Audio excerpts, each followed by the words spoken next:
The following program is a production of Hōʻike Kauaʻi Community Media. Aloha and welcome to Talkin Trash. I'm Max Richardson. And I'm Allison Fraley. And in today's episode, we're talking about what motivates people to recycle.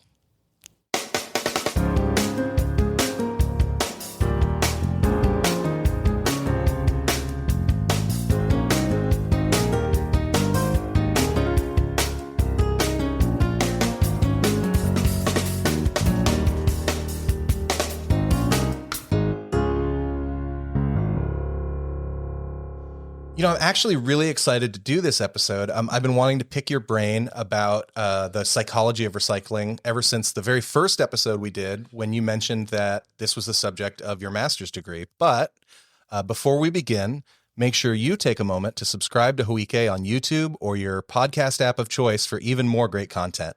Stay connected, stay inspired, and keep up with the stories that shape Kauaʻi. Well, I'm stoked that we get to do this topic at last. Yeah, me too.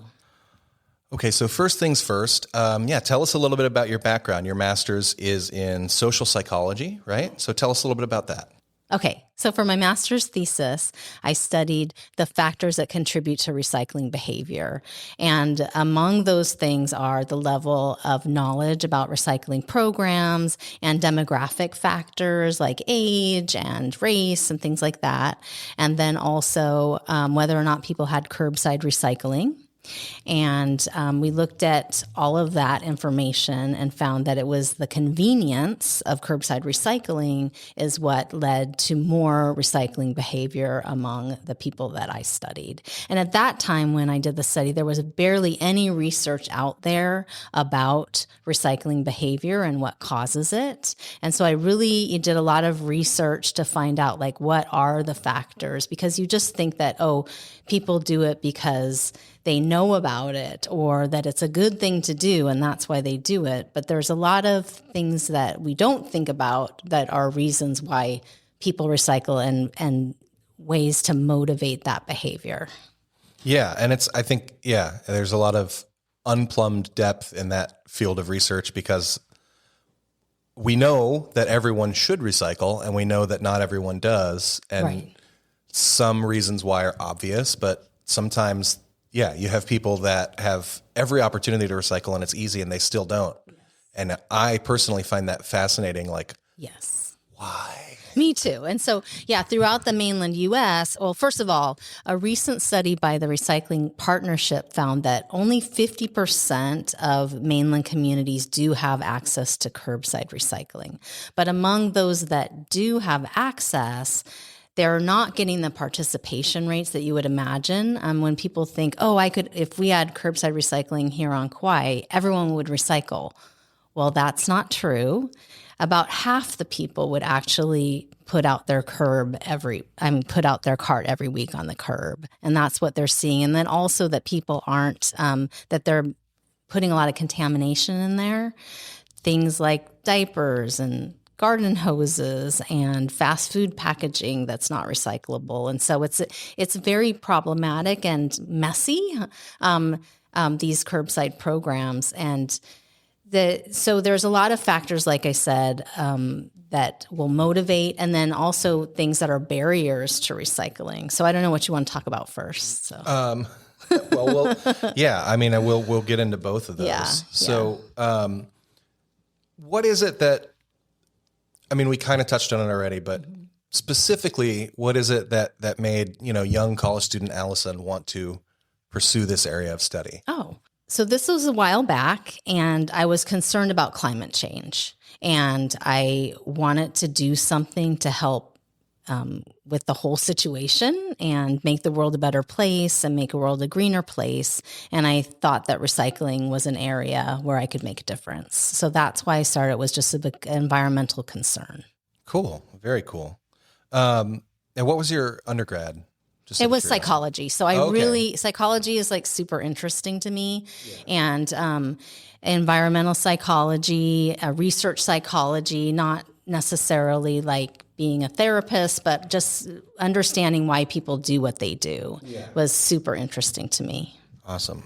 That's, if I had gone to college, that's probably what I would have studied too. So that's cool. Something we have in common. Yeah. But yeah, okay. So started out on the psychology track, and then when you went to grad school, you were like, let's dig more into environmentalism. Yes, exactly. Make the world a better place with psychology, which is cool. It's a cool intersection of sciences that don't overlap often. So it's good there's people out there that are making them overlap. Yeah. Okay, so here's what I've always wondered, even when I was a kid, because anecdotally, I can confirm what you were saying about curbside recycling, because until I was a teenager, I moved here when I was a teenager, but before that I lived in California, and in the Bay Area where I lived, we had curbside recycling. And, you'd go out on Friday night or whatever and put your garbage in your recycling bins out on the curb, and you look up and down the street, and like half of your neighbors aren't they just put out the garbage can.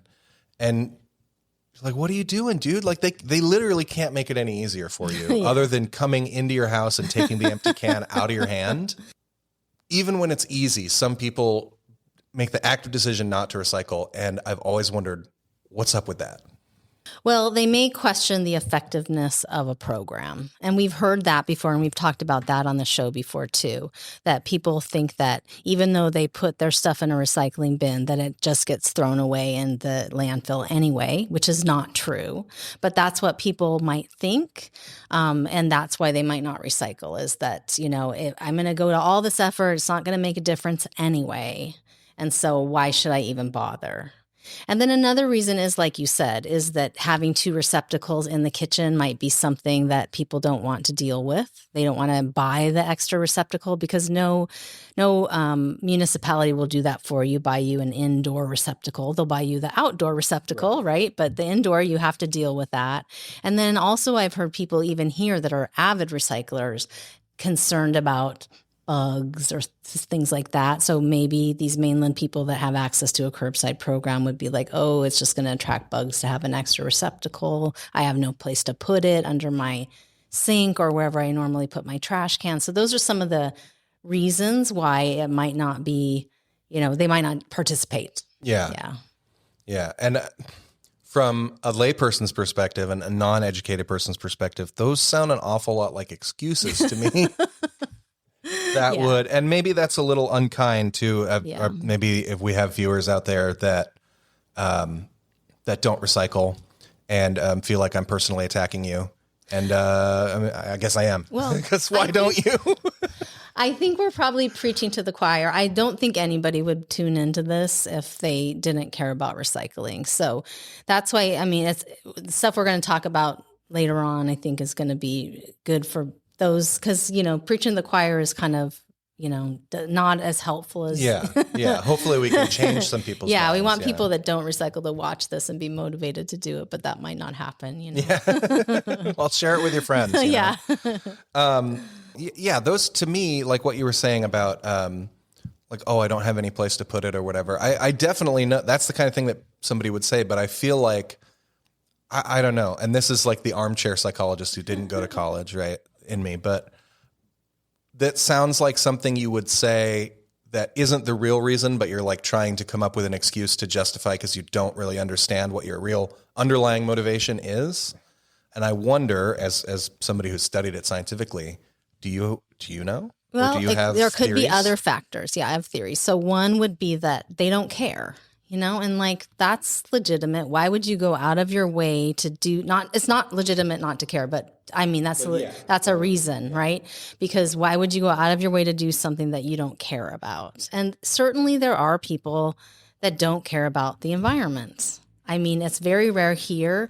I feel like I'm from California, so we got a lot of environmental people there. And also I've lived here for 25 years, and moving here and seeing how much everybody cares about the island, which is the environment, it's just amazing to be surrounded by so many people that love the Aina and want to protect it. And that's a real thing that's going on Kauaʻi, that we have a very high rate of just love, for this place.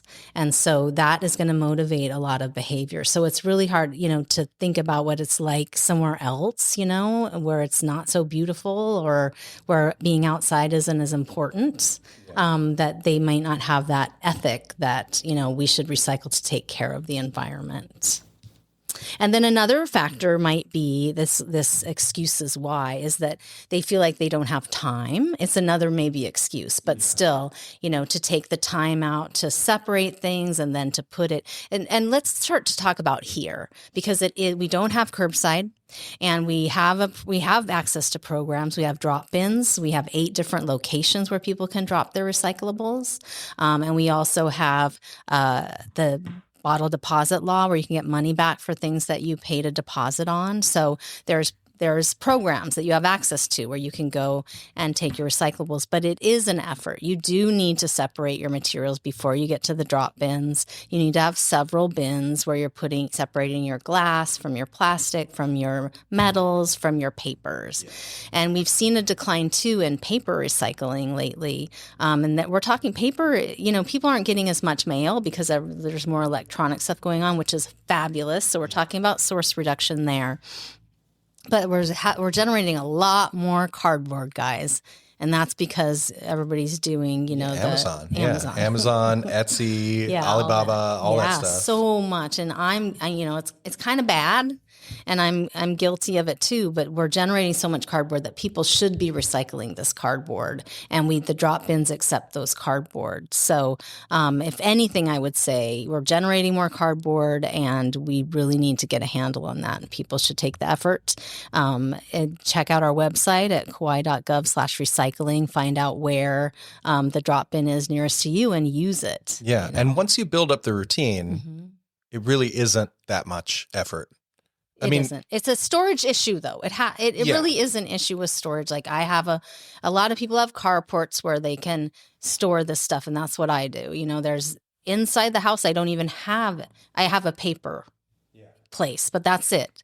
Everything else is outside the house in a bin that's a mixed bin to start with, and then it's sorted out periodically. And I'm going to the bins a couple of times a month. It's not that often, but all the sorting is done, at the house.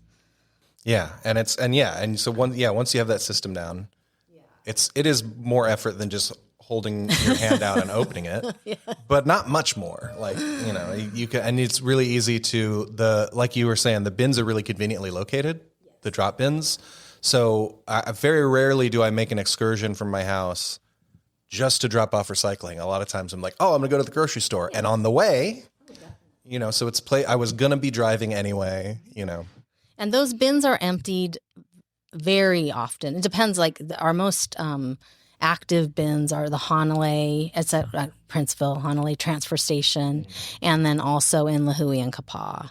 And so those bins are emptied every day. Yeah. So, make use of them. We're paying for this service. We might as well use it. Yeah. So expounding on what we just talked about, here's the $1 million question. How do we get those people that we were just talking about to start recycling or start recycling more? So, there's tools in the tool bag when you're creating programs. So there's creating a financial incentive will definitely motivate recycling behavior. So we're talking about things like the bottle deposit law, where you get money back when you recycle. And so, but that payment needs to be kind of high for it to really work. So I'll give you an example. Here in Hawaii, when we first instituted, we were doing the legislative work back in the early 2000s, and the law passed in 2005. And so when we were trying to get the law passed, which we're really lucky to get one passed, because before us, it was 20 years prior that a bottle deposit law had passed. And there's only, I think it's 10 states now that have deposit laws. It's very few, unfortunately, because these lobbyists are out there trying to stop it from happening. The beverage lobbyists do not want deposit laws. They're saying, just do curbside, you're good, don't worry about that.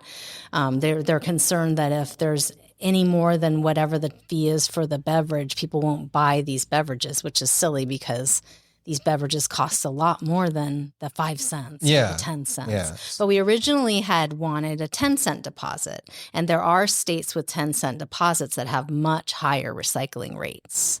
And that, I think, if we had a higher deposit, we'd have more recycling, because when the law was first passed, it started the rate, because we know what the rate is actually. Now for the drop-off recyclables. We don't know how many people participate even. Like, we're not out there counting people. We don't know how much stuff is generated and how versus how much is recycled. That's how you get a recycling rate, is by looking at how many people, like, so you can get a recycling rate if you're looking at a curbside program, because if the cart's out, then they're recycling. If it's not out, then they're not recycling. So you can count that and know. But with our program, our drop-in program, we have no idea. Yeah. Is it one person putting 1 ton of cans in? Yes. Or is it 2,000 people putting 1 pound of cans in? Yes, exactly. Well said. So we don't really know about that. But for the bottle deposit law, we do, because the state keeps inventory of how many deposit beverages were sold in the state, and then how many deposit beverages were redeemed. And they can track it down to the island. So we have had stats on Kauaʻi's high five recycling rate, and it started off a little below 70%. And it went up all the way to 80% about 10 years ago, and now it's dropped to less than 60%. That's a D. It's that's like a D minus. Yeah, that's not great, and I really think it's because the value of 5 cents has continued to decline all this time, and people just aren't getting, relatively as much money as they were. And so why take the time to do it? Yeah. So.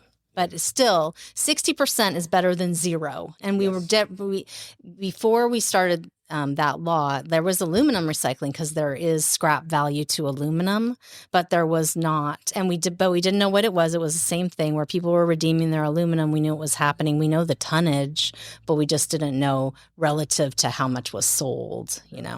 But that program brought in plastic recycling and glass recycling, which was not happening before at any level.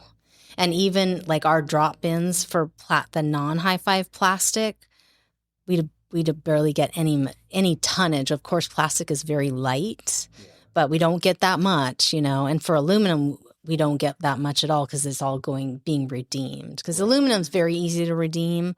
First of all, I only choose to buy aluminum for my single use, my alcohol. And so I buy it in the aluminum cans, and then I crush them. And so they're very easy to store before, I recycle them. Yeah, you can fit a ton of aluminum cans in one big trash bag. Yeah. And so that program, it works, but not as well as it would if it had a high value. A higher value. And that's a legislative issue. Every year there is some kind of proposal at the ledge to increase that fee, and we'll support it, but it doesn't pass. So, yeah. Well, hopefully. So that's one incentive, is an economic incentive. And we talked about convenience already, that if it's easy, then I'll do it. And then there's legislative incentives. So first we'll talk about just residential. Like in some communities, they've done programs where they'll reward people if they recycle.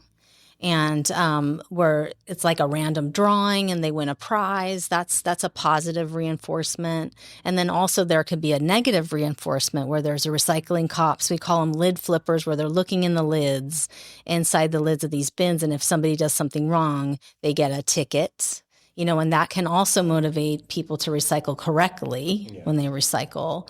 So that's another way, is to have legislation where you have to recycle correctly. That's something like that. But for businesses, that's what we do have laws on the book here in Kauaʻi, that haulers cannot bring more than 10% of cardboard, metals, or green waste that's commingled into a load, so that has to be diverted. They can't just, dispose of these items. Yeah, they can't just throw all their waste into the same bin. Yeah, it's against the law. And so that's one way to make people recycle. And it's really easier to do with businesses than with people.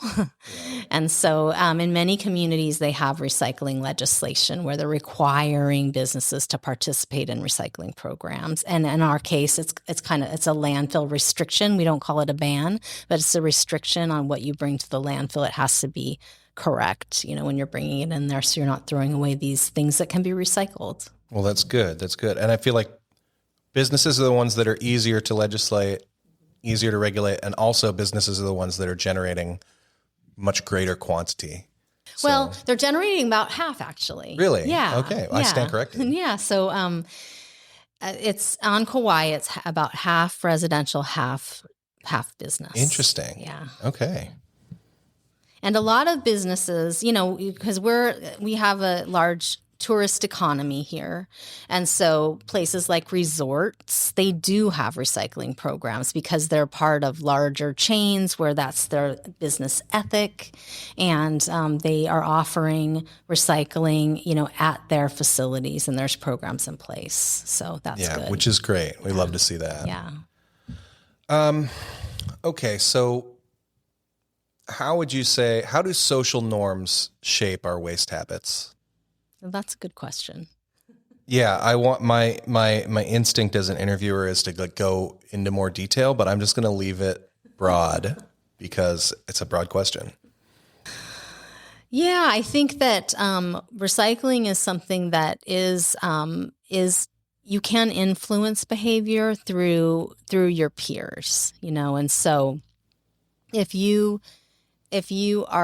have a friend or a parent or a group that you are with and they're all recycling, then the chances are that you will be a recycler too.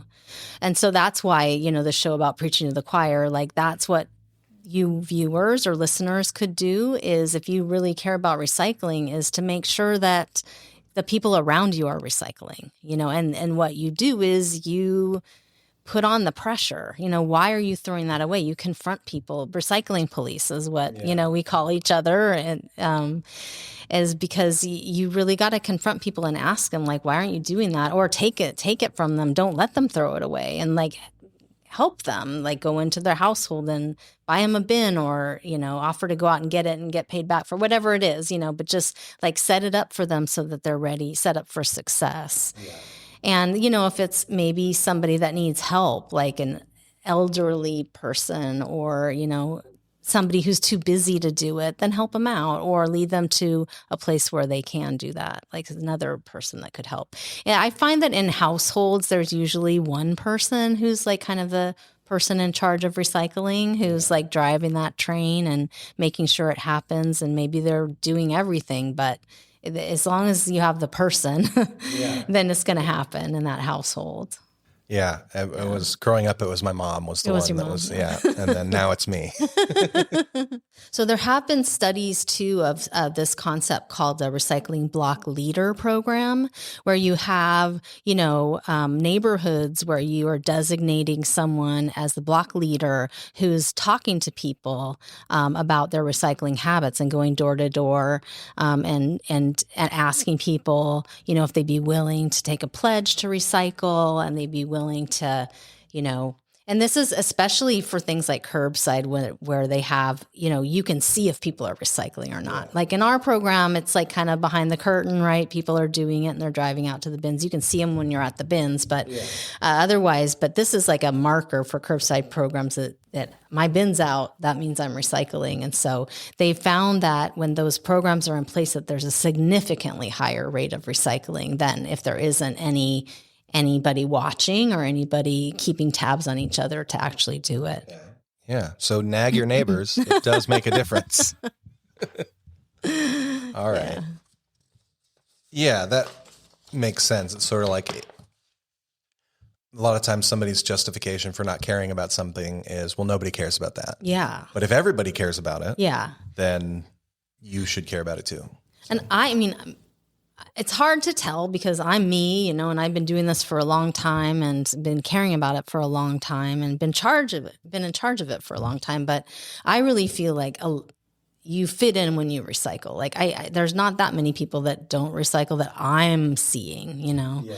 And so I think that, you know, that is the ethic here on Kauaʻi, is to recycle. And one of the issues is, you know, how available are public recycling systems or wherever you're at, you know, besides at your home, like in your workplace, at your school, at your church, you know, and if they're not there, then take the impetus on yourself and actually set it up. Because we on our website have a page like how to set up a recycling program, and there's steps, and you can do those steps.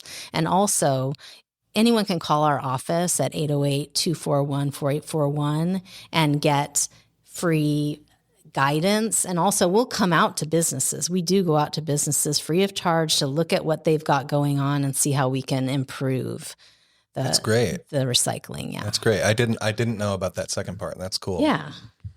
And there's small scale stuff you can do too. Like if I'm out and about and I buy a can of soda or a can of Monster Energy drink, hashtag not sponsored or whatever, and I finish it and then there's no recycling anywhere, I just carry it with me until the next time I'm near my car. Make sure you pour it out. Chuck it in the car. Chuck it in the car. And eventually at some point, I know my car is going to end up back at my house where I have recycling bins. So I think if you went out in the parking lot and looked at my Jeep right now, you'd see a couple empty cans in the back. But yeah, and that's easy. That's easy to do. Pack your trash, right? You've seen that sticker, pack your trash. That's what you do. Just pack it up. And that's interesting because when I first started studying just solid waste management and recycling, there was this professor at UCLA who would have people carry around their trash, for the day, and like, what are you generating, and really get to know their trash, and then dump it out on the table and like, okay, what's here? Like, what could I have not purchased? What could I have reused?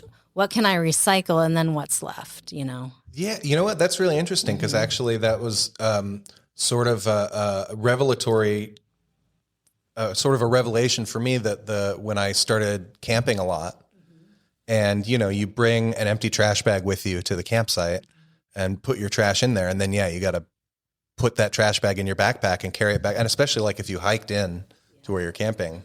And then that'll start to change at least in that context of like, I'm getting ready to go camping, that'll really change your behavior of like, well, what can I want to buy stuff that I'm not going to have to carry the garbage back out with me. And you start really thinking about.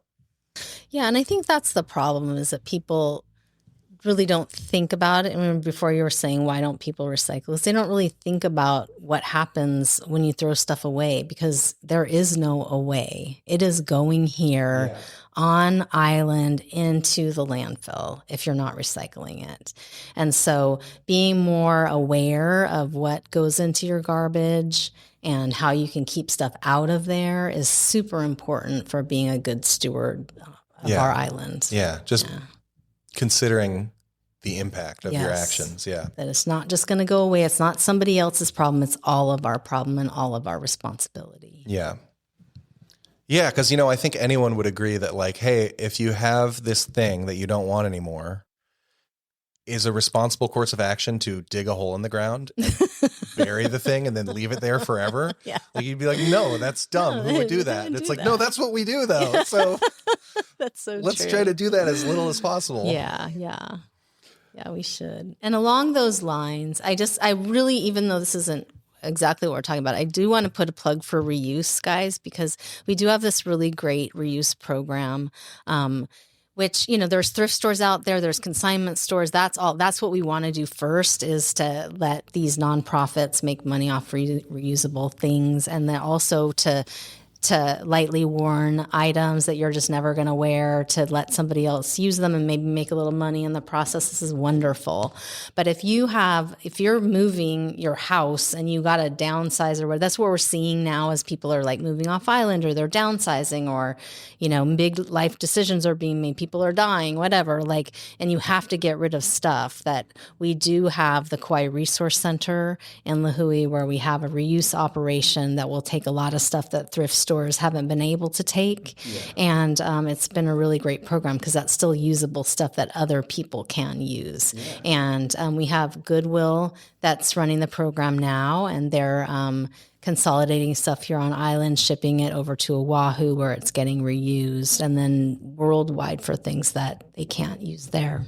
That's great. Yeah. That's great. I knew about some of those programs, but I didn't know that it was that robust. Yes. That's cool. It's nuts, actually.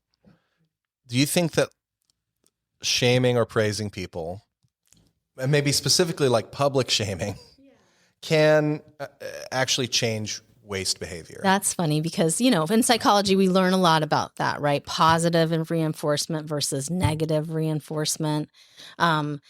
Positive reinforcement is supposed to work the best. Right. But I will tell you something that when I was a little kid, and it's funny that I didn't plan on talking about this, but like I remember I went to Laguna Beach when I was really like maybe 8 or something, and I was eating a piece of gum and I like threw the package on the ground. Like, I don't even know. I don't remember littering as a child, but somehow this happened. Right. And somebody came up to me and were like, "What are you doing? We don't do that here. Pick that up. You're littering." And it was like, wow, that changed me. Like, I always thought about that afterwards. So I think shaming to a certain degree can be effective, especially with kids, when they're learning these things. Like, you don't do that. What are you doing? And I think people are maybe sometimes afraid these days to tell kids that they're not their kids what to do. Less so here, but in general. Yeah. But I think that's really good to make sure that kids know, that you don't do that. You don't throw stuff around and you don't waste stuff, and you're going to, be responsible, right? Yeah. So there's a certain amount of that. But I think also, though, people might shut down if you're shaming them too much. Yeah. And the approach I would take, like if you're at a party and you're seeing everybody's throwing recyclables into the trash and you go up to the host, you don't want to embarrass them, but you would say something like, "Hey," instead of just like, "Why aren't you recycling? This is stupid." But you would say something like, "Hey, can I put this box out here and write recycling on it and take it for you this time? And then maybe next time you'll recycle." Something like that, like helping, and just approaching it from a positive perspective so that you're not getting people like offended or shutting down and actually being open to something new. Yeah. And that gives me more of a warm fuzzy too. Yeah. I would rather be nice than mean, but yeah. But yeah, it is interesting to, maybe can being mean be helpful? Yeah, it can be. It just depends on the situation. So I saw this special on CNN, and it was talking about certain musicians that are environmentally conscious, and that's their ethic, and they're moving that message out to the fans, not only in their music and certain aspects of the show, but also they're demanding when they go to venues that they have recycling bins, that they have composting bins, that there's clear messaging that they're not using plastic. Because what happened, and I'll name some of these, like first, the one that I am most familiar with is Jack Johnson, local Oahu North Shore surfer turned amazing musician who I've been following, since the early 2000s. And he even has a song called Recycle, the 3R song. And he has so many great songs, but he has this event called the Kokua Foundation. It's a festival that he does, but he has created a foundation where they're really into sustainability. And his shows, they have recycling stations and they have booths where people can pledge to recycle more and learn more about recycling programs in their area. And it's always been such a great thing. And he's been doing it since I think it's 2002. So I was really aware of Jack Johnson. They opened the show with that, but then they start talking about Billie Eilish, who is a huge, huge musician, and her mom is with her, helping her, and Billie and her mom are big environmentalists. And so Billie has all of these, messages during her shows and demands that they have recycling options and better, just not a bunch of plastic at the shows. Because what these musicians were doing is when they first became famous, they would do a show, then they'd look out at the arena after everyone left, and it was literally a sea of plastic. Yeah. And they don't want that. And so they're demanding, I want reusable cups. I want water filling stations. And, I want to make sure that my fans are recycling, and I want to tell them about recycling. And I just think, even though musicians have a pretty small footprint in the scheme of things, they're not doing anything terrible, but they have an amazing power to impact their fans. Definitely. I mean, a lot more people listen to Billie Eilish than to Max and Allison. So. Yeah, and so it really gave me a lot of hope, and I learned on the show too that a musician that I really love, Bonnie Raitt, was one of the pioneers in this area. Oh, that's so cool. Yeah, and this has started businesses that are actually going to venues and setting them up to be like zero waste venues. That's great. Yeah, and that's something that there's Zero Waste here on Kauaʻi that did event recycling for years, and all their volunteers were out there hitting the pavement doing event recycling, and we've wanted that for so long. And to know that there's businesses and big venues like at stadiums and stuff that are setting this up is really exciting and good to hear. Yeah, that's so great. That's one of those things that's kind of good for everybody. It's like there's businesses, people are making money off of it, and it's better for the venue, it makes musicians feel better, and it's better for the world, which is where we live. So. Well, that's it for part 1 of our discussion about the social psychology of recycling. Tune in next time for part 2. Until then, thanks so much for watching, and aloha. Hōʻike Kauaʻi Community Media's president and CEO is Allegra Gaines. Administrative assistant, Leiko Someda. Production and education services by Roger Olson. Production and IT services by Max Richardson. News and events producer, Trisha Allen. County producer and social media manager, Olivia Franco.